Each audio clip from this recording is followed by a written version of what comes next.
And we're live. What is going on, everybody? My name is Nikki Smoke, joined by my co-hosts Bobby and Jay. You are listening to the Smoke Show. Today is Wednesday. NBA basketball is back. The Miami Heat play tonight, so all my Heat fans out there, let's go Heat. Jay's a Raptors fan here. He knows his team. Sorry, I don't even know if Bobby claims a basketball team. The Lakers. I just had to get that out there. Don't worry. We're not going to sit here and talk about basketball. But I will be making Miami Heat videos, 10 to 15-minute videos on the side, just so my Heat fans know. This whole week's a really big week for us Dolphin fans.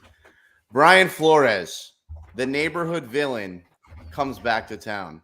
I want to do this. I want this layout. So when I start doing TikToks and stuff and YouTube shorts, it'll just look better. This is how we're rocking. This is what I'm going to do. All right. So feel exposed. This is a huge week for the Miami Dolphins. Am I lying? I think this is a huge week for the Miami Dolphins and our fan base. The shit that we went through because of Brian Flores is unbelievable. The Dolphin Gate, owner suspended, Watson, freaking Tom Brady ratting out on the boys. This is a big week. This guy did a lot of damage to this football team, and it just so happens that Tua and Stephen Ross are returning the same week that Brian Flores and Minkah Fitzpatrick come to town. I don't think that's a coincidence.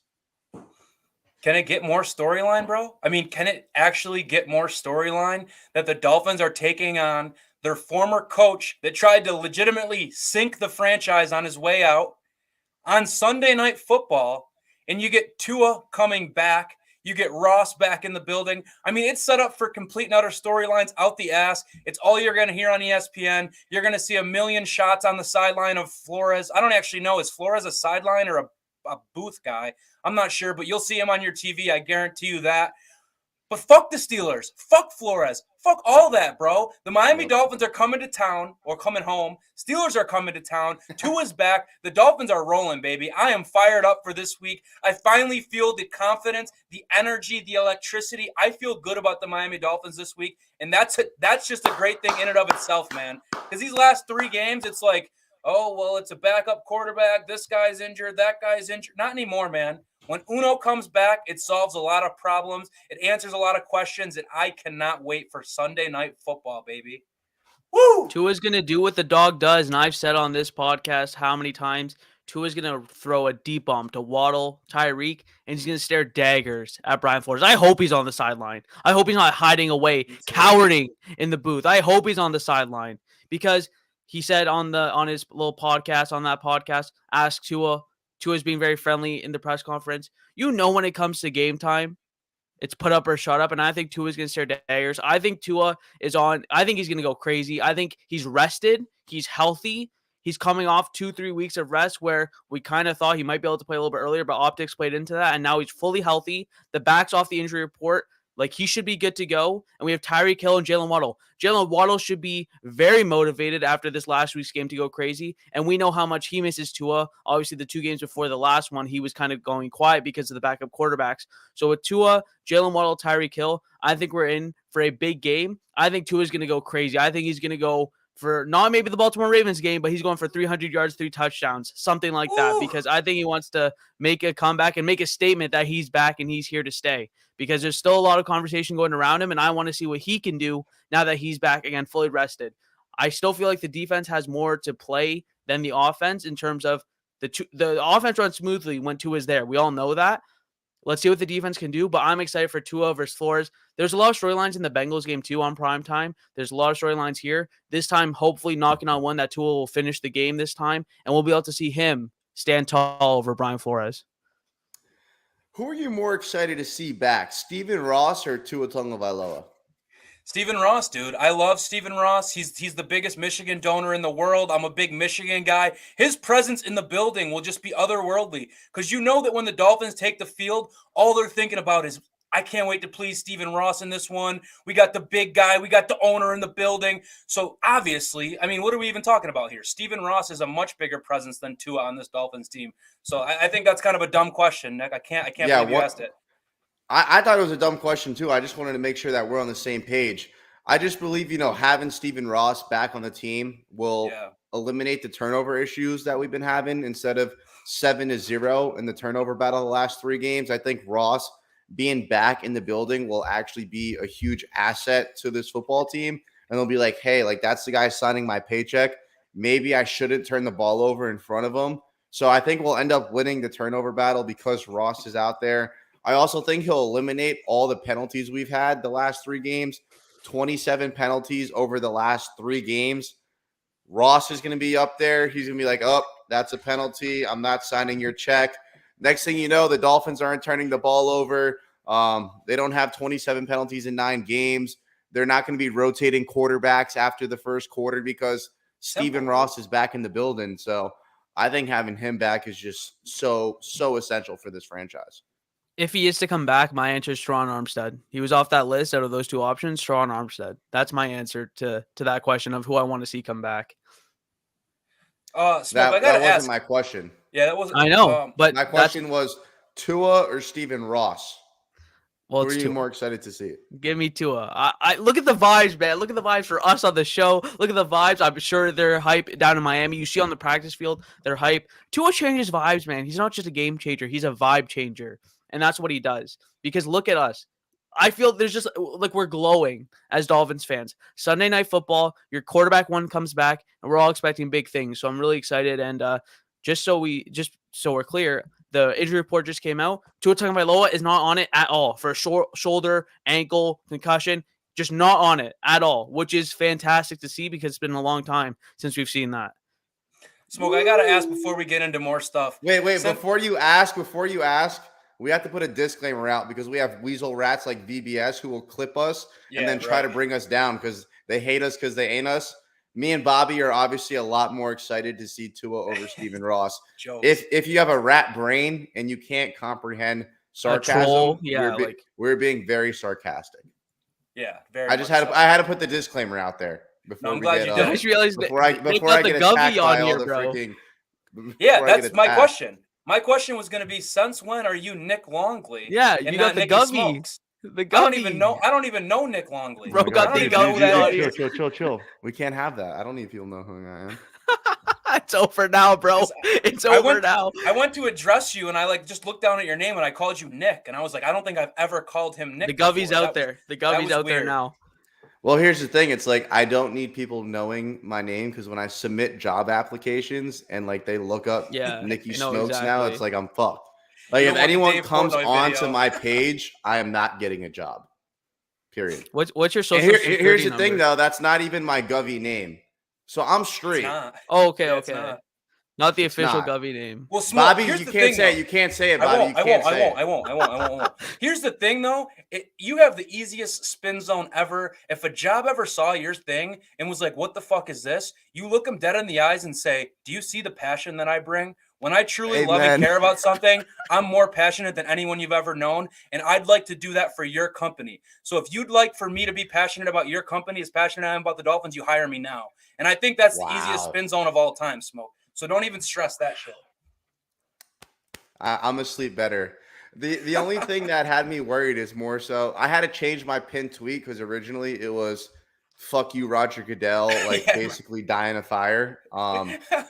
I changed that pinned tweet to more like a funny, relaxed tweet. So they'd have to dig 3 weeks into my Twitter feed to find me telling that Bills fan to go fuck himself. I'm trying to put out as much content as I can so it pushes it down. Yeah, just push it down the timeline. And look, it was a bad look, but it was also a great look.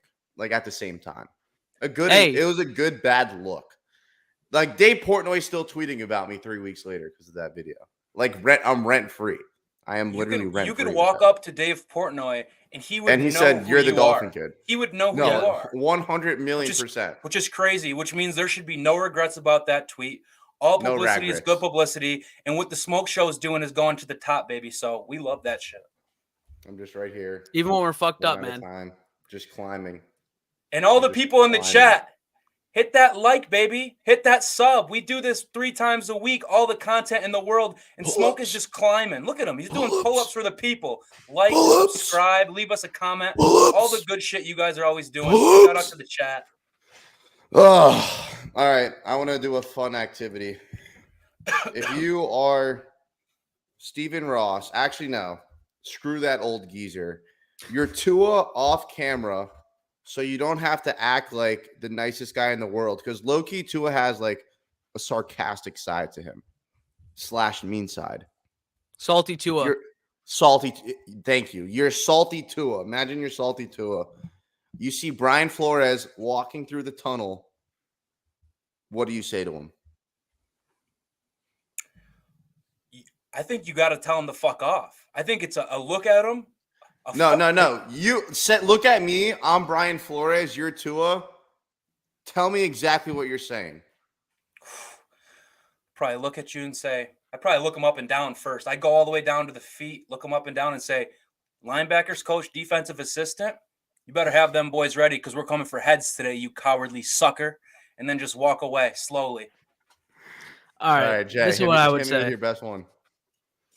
Same thing. You're looking down, you're looking up and down, and you say, one, fuck you. And second of all, this is what you're saying. I'm going to whoop your ass. I'm going to go play 18 holes of fucking golf. And every single shot is for you.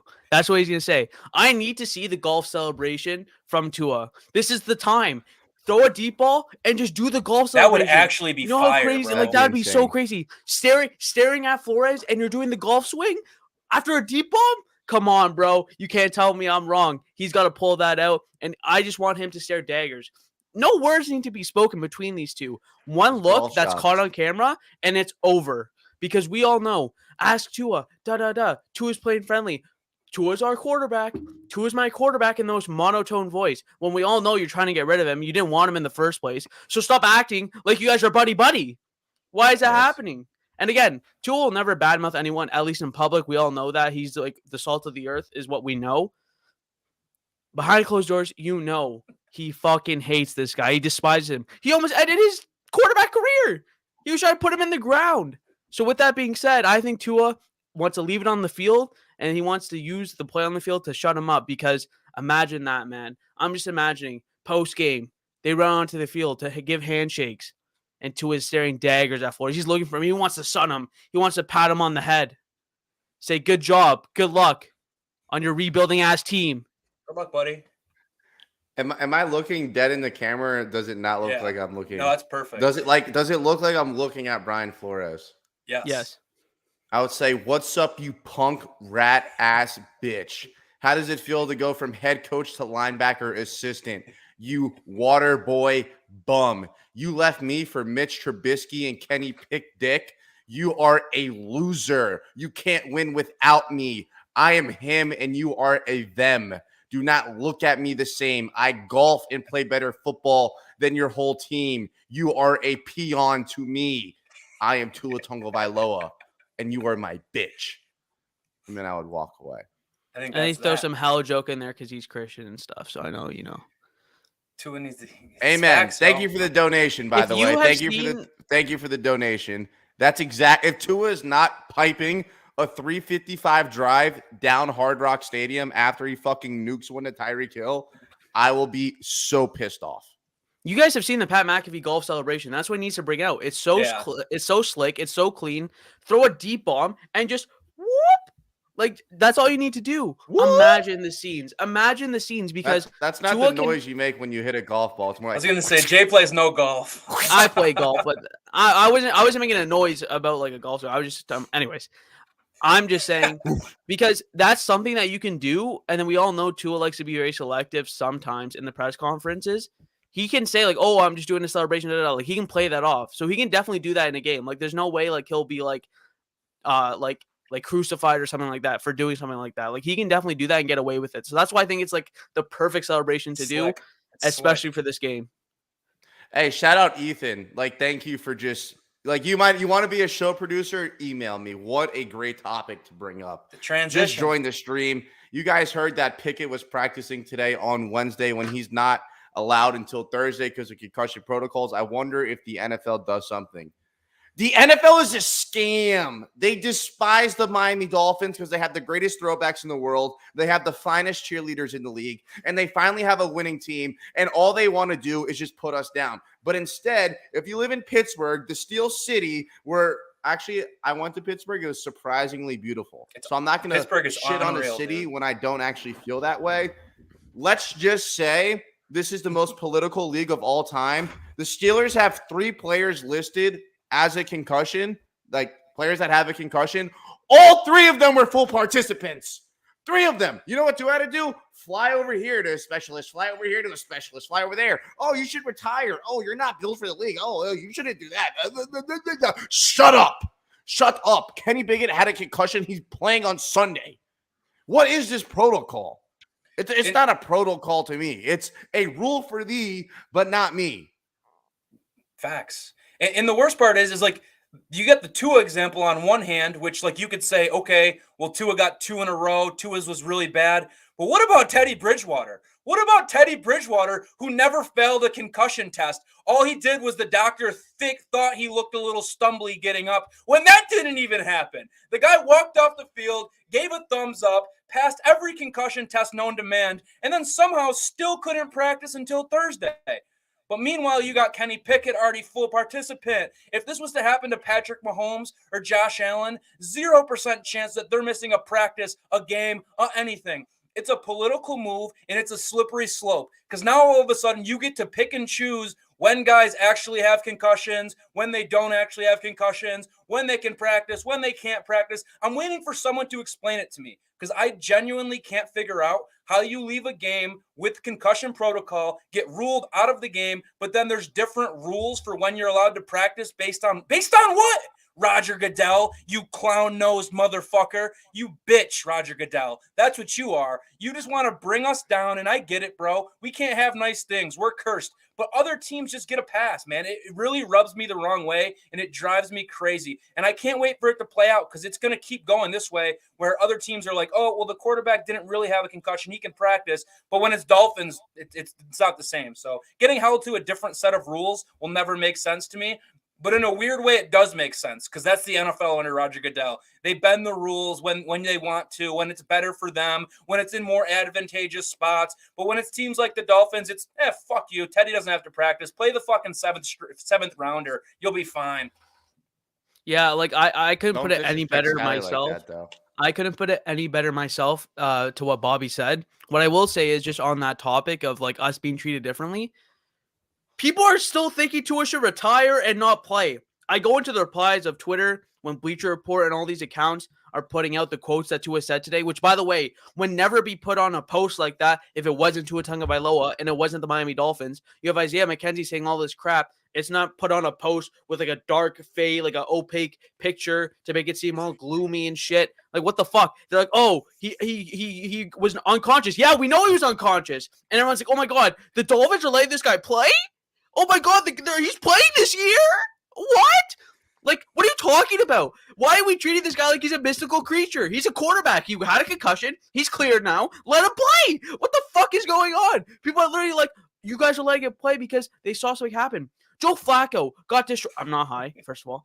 Joe Flacco got destroyed. Joe Flacco got destroyed and came back the next week. This is not new. Tua is not some mystical guy just because he's small, he has to retire. Like, it's all bullshit. I just on the topic of Dolphins people being treated differently. If a different player suffered the same injury that Tua did and then came back, no one would be talking about it. But because it's Tua Tagovailoa and because it's the Miami Dolphins, it's a huge talking point. Literally, they brought up a quote of him saying exactly what happened, which we all saw with our own eyes, with like the picture in the post. They're like, oh my God, what are you talking about? He's cleared to play, so why wouldn't he play? It's ridiculous. It's a scam. You know what else is No, a I'm scam? sick. I'm not high. I'm sick. You know what else is a scam? Is our fucking injury report, bro. Every single week. It's not letting me share it. Can someone pull it up? Someone reset my Chrome settings. Some watered down prick using my computer, changing my settings. Unbelievable. I am not high. I am just sick. That's why. So just to clear that up. I'm not high either. And the only reason it's like you give your girlfriend your credit card and you get your little freaking credit card statement at the end of the month and you're just, what is this piece of shit? That's what our injury report is. It's ridiculous. Teron Armstead did not participate. If Vegas could set a line on whether Teron Armstead would practice or not, it would be minus 1,800. It would be minus 1,800. Keon Crossan, knee, did not participate. Melvin Ingram did not participate. Emmanuel Ogba did not participate. Christian Wilkins did not participate. To be fair, though, our veterans never practice. So that's fine. As long as they play, I don't care if they rest up. I don't. Melvin Ingram, I don't think he's practiced all year. I don't think Teron Armstead has practiced all year. Melvin Ingram, I don't know if he's practiced all year, but as long as they play on Sunday, You can click on the picture, I don't Bobby. have a problem. I do not have a problem with it. Just leave that up. That's fine. That's fine. There it is. The Big O Show. Why do these guys act like the guys from Workaholics? I don't know if I've seen Workaholics, but I appreciate you stopping by, Big O. I do tune into the channel every now and then, so it's kind of cool to see you come in here. Same here. Look, nothing surprises me that those guys aren't practicing at all. I mean, they barely ever practice. Jerome Baker, limited, great sign. Xavier Howard, limited, great sign. Cater Kohu, huge, limited. I think that's a great sign. What, Bobby? Xavier's is even bigger because it says not injury-related vet rest. He's no longer limited due to the groin. There's no groins. There's no groins anymore. So that is monstrous. Getting Xavier finally back. And like Smoke said, man, some of these guys just don't practice. Armstead, Ingram, Xavier, like these guys are going to Armstead, I'm not positive about, but I think that he's going to play.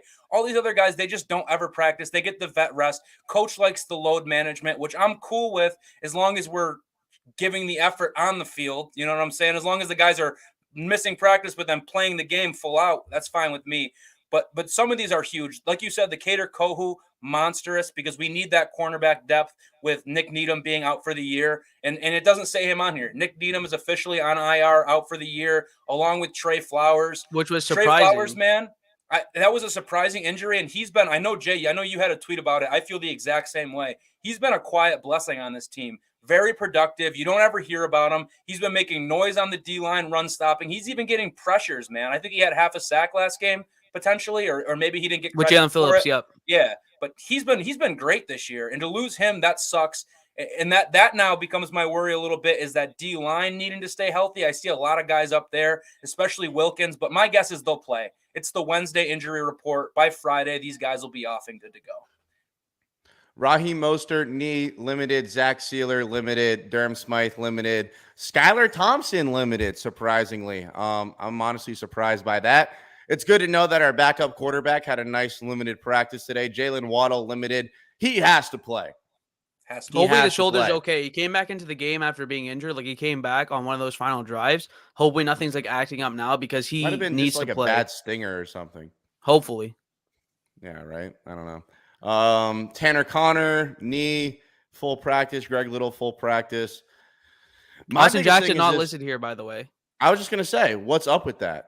Is it? I don't think they opened. Like, his we haven't practice listed window him on the injury yet. report though. Like, because he's second. I don't think we've, because we haven't opened his practice window yet. So I think we have to do that first before he can be on the injury report.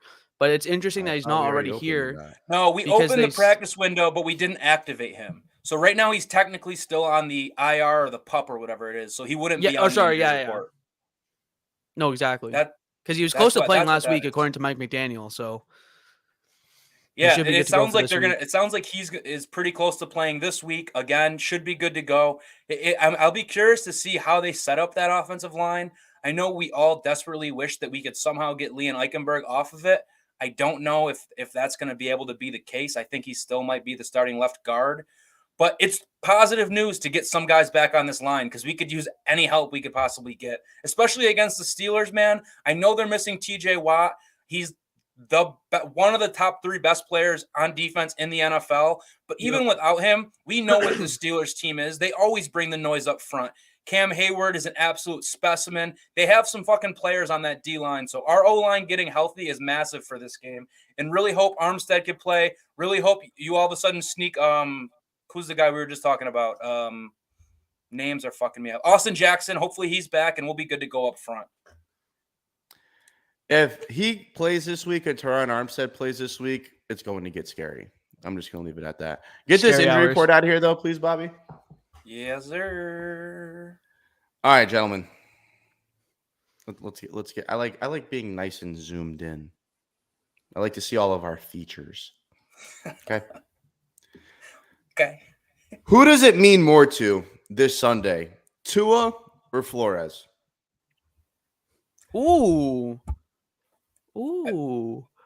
For me, it's a no-brainer. For me, it's an absolute no-brainer. I don't know how you don't say Tua in this case, because Tua was the guy that could never do anything about it. He had his coach looking for other options. He had his coach benching him, talking all the talk about him. He went as far as to not even want to be a captain so he could spend less time with him. There is legitimate bad blood between those two guys, but it's more than that with Tua, because he has the other angle where he hasn't played in 3 games. The Dolphins have lost 3 straight. Everyone's asking, oh, maybe Tua's not the guy because he can't stay healthy. This game has to mean the world for Tua to go back out there, get a win, and look across the sidelines at a guy that genuinely quit on him. Flores did not think he was good enough to be the starter of the Miami Dolphins. To be able to beat that guy at his new job and say, hey, bitch, I'm here, I'm him, I've been him, but you just didn't want to accept it. So now you can hold that L, get back on the plane, and as Smoke likes to say, enjoy the flight home. No, I agree. The reason I'm saying ooh is not because it was like a hard decision for me, is because that's an interesting question, because I do think Flores still wants to like go out there and shut him down, because that's his whole narrative. But I will say it's definitely Tua, like for all the reasons that Bobby mentioned, but like just also Tua has a chance to stick it to him and say, I am a franchise quarterback. It's just that you didn't surround me with anything other than Jalen Waddle. And in his rookie year, he had nothing. He had Devontae Parker for half the season, and Mike Gesicki disappeared at the end of the season. Tua was throwing to Isaiah Ford and Matt Collins. Listen, love those guys. That is not like NFL talent. That's just not. That's not your first and second wide receiver when you're throwing to Isaiah Ford, Matt Collins. He was throwing to Malcolm Perry in his rookie year, So I think this means a lot to Tua Tagovailoa, and I think he wants to go out there and shut him up. I think that's why I still think he's going to stare daggers at him. I want him to show I am a franchise quarterback, and you quit on me before you even let me get a chance to get off the ground. Like, you quit on me before I even had a chance to show what I could do. He brought in Ryan Fitzpatrick. I mean, he quit on him before he gave him an offensive tackle that is better than Jesse Davis. Yes. And I think that's a pretty easy way out to quit on someone. I think that's a pretty bad job on giving the kid a fair shot. Obviously, I think this game means more to Tua than pretty much anyone in the world. Well, maybe Stephen Ross, because Brian Flores and all that. Waddle wants redemption too. But look, like Tua is basically the leader of this army right now. He is the commander in chief. He is the general, whatever you want to call him. He is the one leading this team into battle. He is representing all of the Miami Dolphins fans, all of the Dolphins front office. He is representing everyone. And if he goes out there and he lights it up against the Pittsburgh Steelers, it is the biggest fuck you to Brian Flores. And Dolphin fans will feel outstanding. I would feel so ecstasy, outstanding walking out of that stadium. So elated, filled with joy. I might even come. Okay, I'm just kidding. That's a little too far. But like, chill, bro. All pause. the shit hey, pause. that Like the Brian video. Flores has put us through. The tampering, the Watson, the this, the that. And then all of a sudden, he wants to just make this big lawsuit. Now we lose a first-round draft pick. Now Stephen Ross isn't allowed in the building, although I could care less because he's never there anyway. I'm just saying, all of us Dolphin fans hate him. He is the Ratatouille. He is the rat. No one likes the rat unless you're watching Ratatouille. That's probably the only time that I've ever found myself rooting for the rat. Stuart Little? Ever. Yeah, not a big Stuart Little guy. He's a mouse, though, I guess. Johnny Brasco, classic film. Like, Johnny you kind of Brasco. were like, I like Johnny, but then you're also like, he's the rat at the same time.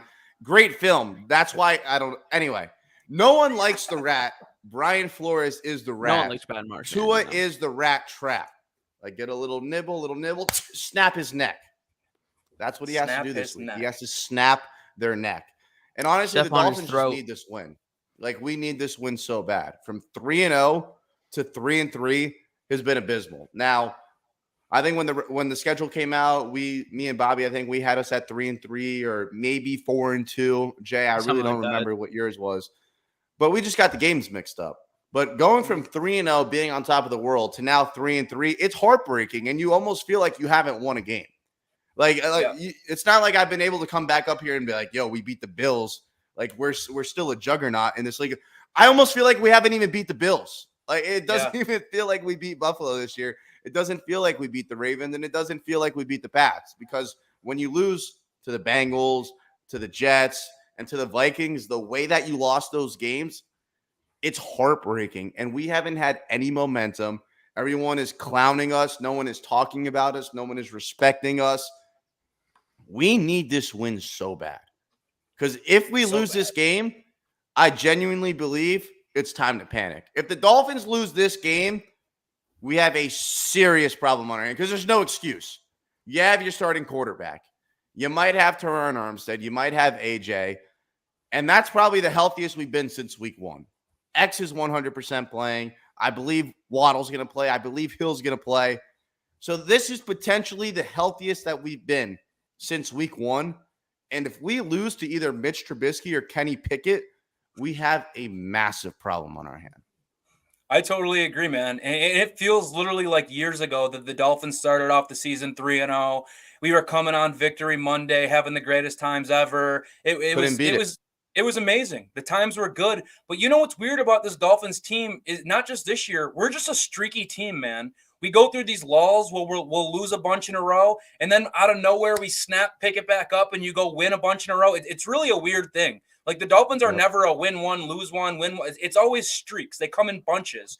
And there's no better time than right now to start a new run, man. We've talked about this so much about the middle of this schedule being easy, winnable. We know now that maybe not as winnable, not as easy cakewalk as we think. But still, when you look at it, there's a chance, and a good chance, the Dolphins could go 5-0 in this next stretch, and it all starts this week at Pittsburgh. You have to go on Sunday Night Football when the whole league is watching you, all the fans are watching you, everyone in the world is watching you on Sunday Night Football when the lights are shining the brightest. You go out there and you have a statement win. This week, the Dolphins are 7-point favorites. We haven't been favorites like that all year long.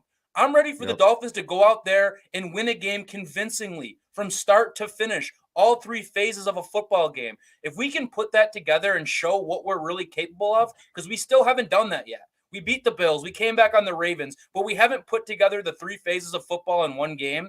And when we do that, we will be hard to stop. And I think it starts this week at Pittsburgh, man. Everything's on the line.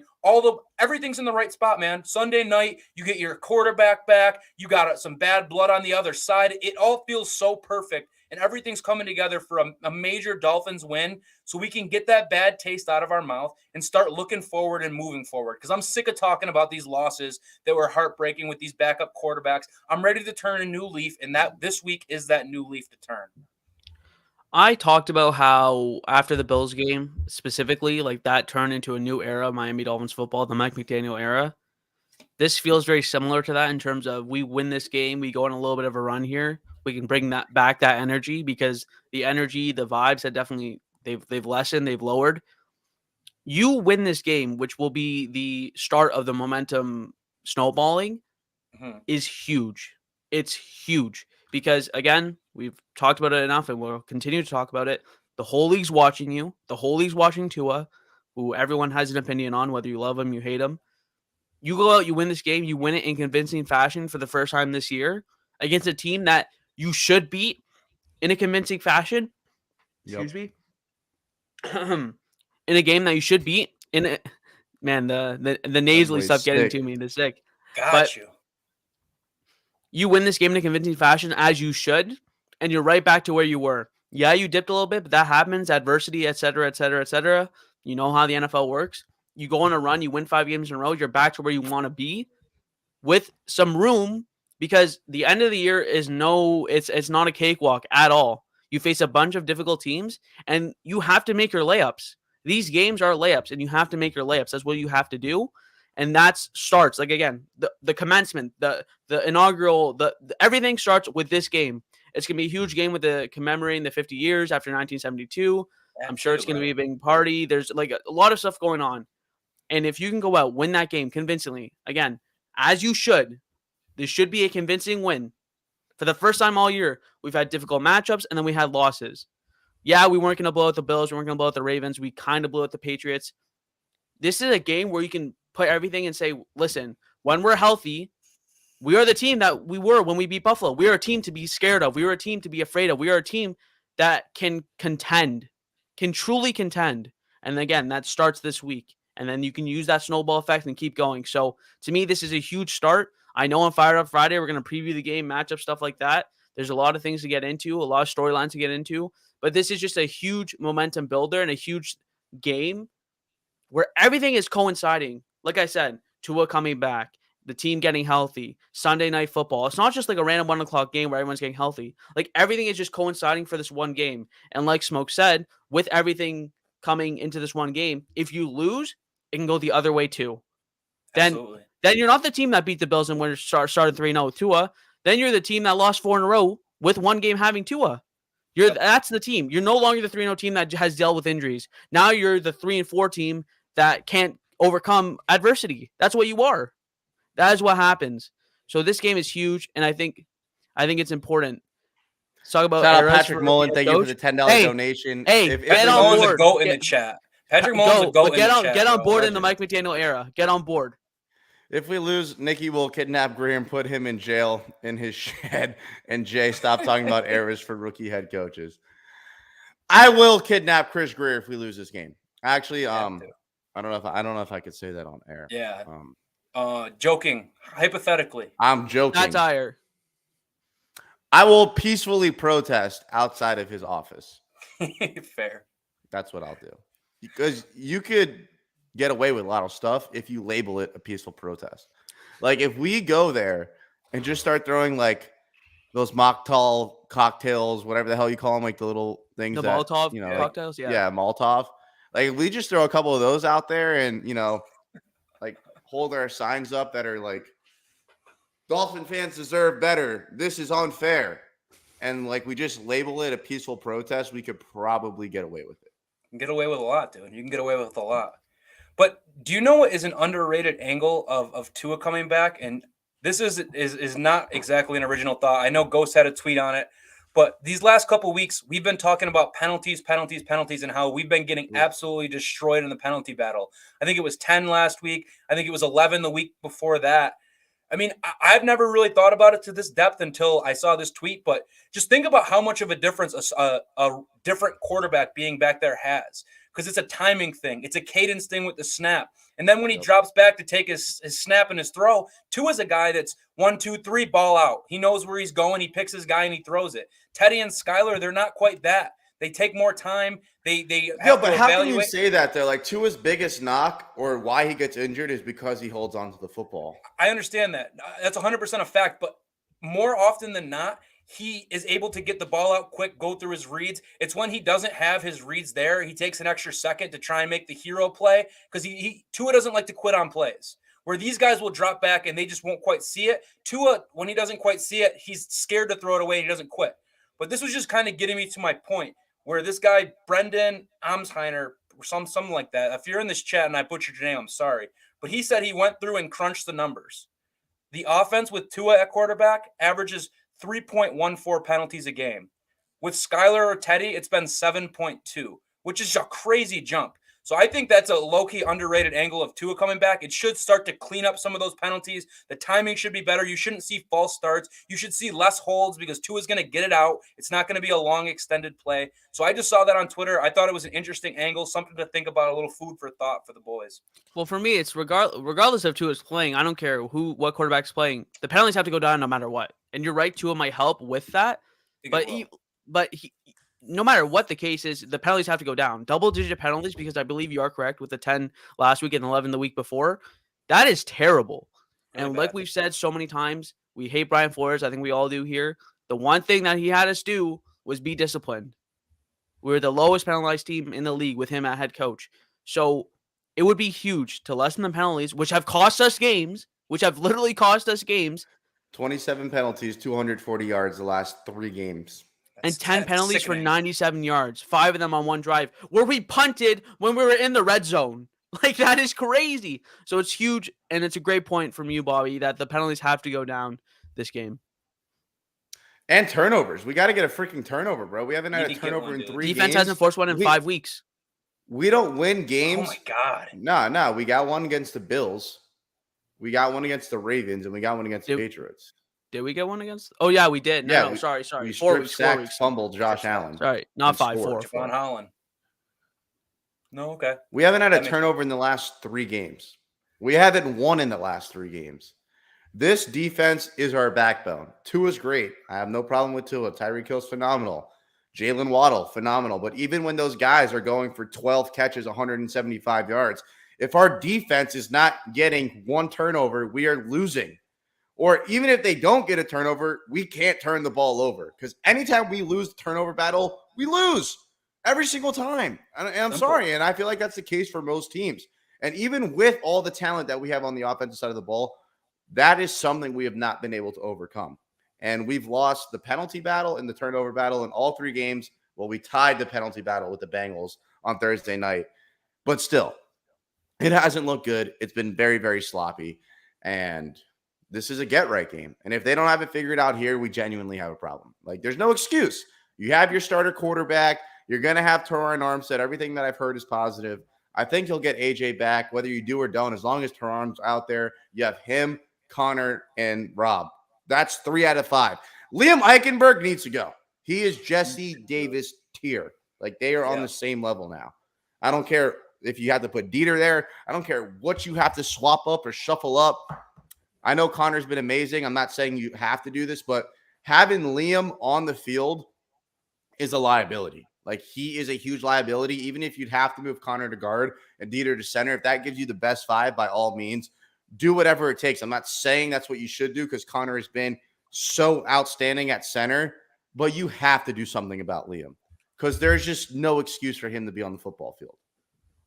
No, I mean, I couldn't agree more. We need to get a turnover. And if you can't get a turnover against Mitch Trubisky / Kenny Pickett with that Steelers abysmal offensive line, I don't know when you're going to get it. And it's hard talking like negatively on the defense, saying they need to do more. They played great last week. That's what I'm saying. They did an outstanding job last week. 100%. Outstanding They need to get that job. turnover, man. They need that turnover. It changes the game. I know that's so cliche and obvious. It changes the game. Oh my gosh, I forgot this. I just looked it up. Smoke, as you were talking about it, I looked up to see if Jesse Davis, was Brian Flores, Minkah Fitzpatrick. Oh my gosh. When you were talking about Davis, I looked it up because I wanted to see if he was starting, but he doesn't start, unfortunately. I wish Jesse Davis was starting on that offensive line, bro. Oh my gosh. It'd be like Christmas all over again. But realistically, man, if we can't get a turnover against this team, this quarterback situation, this offensive line situation, I'm expecting a heavy dose of pressure, especially if they start Kenny. If Kenny Pickett or the rookie quarterback is playing, you know the Dolphins are going to be blitz heavy. They're going to want to get after him, give him looks that make him uncomfortable. And when you make a rookie quarterback uncomfortable, the interceptions just happen. So I think this is a great game for the defense to get right. Hopefully grab 2. I'd like 2 turnovers. I'll take 1, but I'd like 2. And then on the other side, the offense can't give it over. We must win the turnover battle. It's so simple. Win the turnover battle. More likely than not, you're probably going to win the game. It's simple. So I beg them to do that this week, and I think that they will. I think they're capable. I think it's a great matchup to go ahead and take that ball away from the Steelers. I agree. Xavier Howard's due. Javon Holland's due. These guys are way past due. The whole damn team is due. Everyone's strip sack. The whole. Hey, and this is something that just popped into my head in terms of like matchups and storylines. People are like, this won't be a thing in like the national media and stuff, but among Dolphins fans, Jalen Phillips versus Najee Harris, that'll be a very, very interesting storyline to watch because I know a lot of people wanted Najee Harris with that 18th overall pick during that year. So it'll be very interesting to see because they're going to be going up against each other. And Najee Harris has looked good as a player, hasn't put up the statistics in terms of yards per carry, and we'll get there. But how do you say his first name, Jay? Who? The guy you're talking about on the Steelers. Najee? I was gonna say that was throwing me off. I think it's Najee. I don't know. Say it however you want. Najee. It took me like 30 seconds to realize who you were talking about. I heard it too. I don't know if it's like a Canada thing or not. Maybe I don't know. I was just letting him speak. Najee. I just had to ask. No hate. I just had to ask. Hey, the running back for the Pittsburgh Steelers versus Jalen Phillips. But I think that's going to be interesting because I know a lot of people. That's just how I said. I don't know. I could be included. So wrong. I was pounding the table for Najee Harris. I fucking love that. Did you want CD though, Jay? CD? No, that's a different draft. CD's nuts.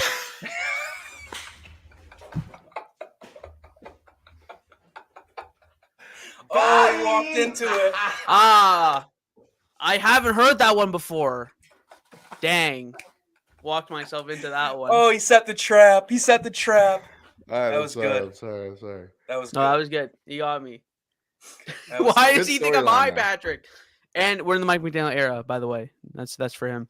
Sorry, I don't even know what I was talking about. But yeah, John Fletcher versus Najee. You were talking about Najee Harris versus Jalen Phillips. Sorry, Najee, not Najee. Najee. No, I just think I that's kind of another like interesting Najee storyline better. to watch. Sounds like he's I a like G. Najee better. It's like he's What's I don't good, know. Najee? Yeah, that's Instead of nice. like my G, it's like Najee. I like it. I'm gonna Yeah, start but using at the same that. time, fuck them. This week, fuck them. Yeah. We're going all out on Najee this week. Our boy in the middle of Landon Roberts on first and second down, you know he's filling the holes in the middle of the field. On third down, I don't know where he's gonna be. What, guys? What's Ligma? What is Ligma? Oh god, gold. that's great. That's fucking gold. great. All right. just Well, I other mean, we things were talking about running backs. We might as well bring this up. Christian McCaffrey, the Miami Dolphins are the second. I can't speak. What are they? The second favorite? Yeah. Second team, the second most likely team to sign Christian McCaffrey after the Buffalo Bills. I would sign or trade for Christian McCaffrey just so the What's Bills Sugma? can't get him. I would trade for Christian McCaffrey and then just put him on IR for the rest of the year just so the Bills can't get him. That's what I would do. That's the only Because reason. realistically, look, is he an outstanding player? Yes. Do I need to add another starter's name to my injury report every single week? No, thanks. I'm good, bro. And I don't believe in paying running backs. 100%. Draft Gibbs. Draft Bijan Robinson. There's plenty of talent in the SEC right now that you could go Blake get in the Corum? Big 12. Whoa, don't size the Big Ten like that. He's like don't size the 5'6", Big Ten. though. He's like 5'6", 225. Yeah, he's like Maurice Jones-Drew. Yeah, He's like a little volleyball. Maurice Jones-Drew out there. But no, in He's all a reality, horse. Smoke's 100% right. You don't pay running backs no matter what. It's never worth it because they are depreciating assets. All a running back gets paid to do is hand the ball off and get crushed. You don't want to pay a guy that's putting that sort of toll on his body, especially when the college game is turning these things out. It's like growing money on trees with running backs. You can find 10 of them every year in the draft that are going to be productive, cheap assets for this team. I wouldn't pay Christian McCaffrey or trade for him in a million years. That also means we'd have to give up more draft capital to try and get someone. And we're already a team that's handcuffed in draft capital. I think McCaffrey makes 0.0 cents on the Miami Dolphins. And I can't even understand why Vegas or whoever's making these lines thinks the Dolphins want him. So there must be something to it. Because I don't know why they would just randomly put our name in the hat, but I don't get it. I don't get it at all. I will say I feel like I have to say this every time someone brings up the Panthers. Trade for Taylor Moton. You move Liam Eichenberg to the bench, and you move Austin Jackson to left guard. Oh, imagine that offensive line. Teron Armstead, Austin Jackson, Connor Williams, Robert Hine, Taylor Moton. The guy who played 1,000 snaps last year. Didn't allowed one sack on those 1,000 snaps. He didn't miss an offensive snap last year. Like, he would just be fantastic. I would love to see that. So I just feel obligated to say that every time someone brings up the Panthers and trading and all that type of stuff, because that's the guy you want. I know it's not the most flashy, it's not the most exciting. It's an offensive lineman, but that's what wins you games. So and he's a blindside tackle for Tua Tagovailoa. So that's the agenda I'm pushing. I like that. I like that. Hold on. I like OG that. Lance McDonald said he super chatted us. I don't see it. I do not. I didn't see it either, so. or else I would have yanked it up too. But maybe they're all trolling me because I was trolling Jay. Bijan Robinson, Bijan Robinson. People are making fun of the way I say names, man. People, hey, you're Canadian. Romeo you Dobbs. dude. Also, I know how to pronounce names, man. What the hell is this? Does anyone know what Miami Devour is? Nope. Is he? I think. No disrespect. I just never. Miami Devour. Is he? Is this like a wordplay? I don't know, Smoke. You opened up the can of worms with the CD, bro. With the CD. Now yeah. we don't know if we're getting the show's got down. Yeah. I do think the Dolphins Lance, should. I don't have a super chat. This is the only thing I see before Pat. I'm sorry, brother. You know, you're the first person that ever donated to my channel. I would never not put your super chat. on my show. You know that. Actual. You know This is that. our- 386 This is our Finn guy. 0 unless he actually goes down. How do 0. I get rid of this? All right, sorry. Anyway. Prediction Where were we? we're gonna give on the Fired Up Friday show. So make sure you tune in, subscribe, like the video. We're gonna get to that on the end of the Fired Up Friday show. If you want to see our predictions, mine's gonna be very, very interesting. So Wow. tune in for that. What a teaser. You think we're gonna lose? No, That would be very I don't think think we're we've gonna blow 'em ever out. said the Dolphins are gonna lose yet. you'll never see me say it. Like don't think. I said, I had a bad feeling off camera about the Jets game. Oh, I said it on camera too. You said it on said it camera on too, camera. yeah. But I still picked us to win. I don't think I picked the Yeah. Dolphins to lose yet. I picked us to win against Buffalo, and in my heart of hearts, I didn't know if I believed it or not, but it came true. So Yeah, that's what I'm saying. Like, I'll probably always say, like, I don't know if I'll fully believe it. Like, when we go on the road after 2 road weeks in Buffalo, I might say that we'll win, but like, I don't know if I'll believe it. Obviously, we'll see when we get there. That's a long ways away. But I don't know. I don't know if any Dolphins fan, when you're picking a game, you want to pick against the Dolphins. That just seems like a bad idea. That just seems like you're putting negative energy into the world. yeah, I feel that for sure.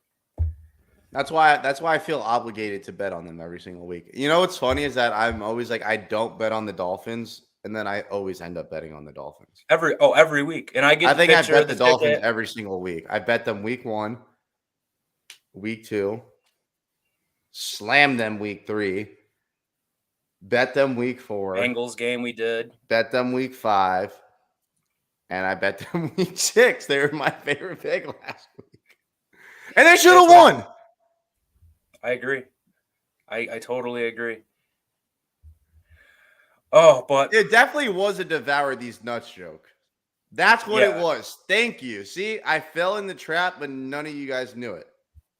None of you guys picked it up, so I got. Yo, the show's going off the rails after that.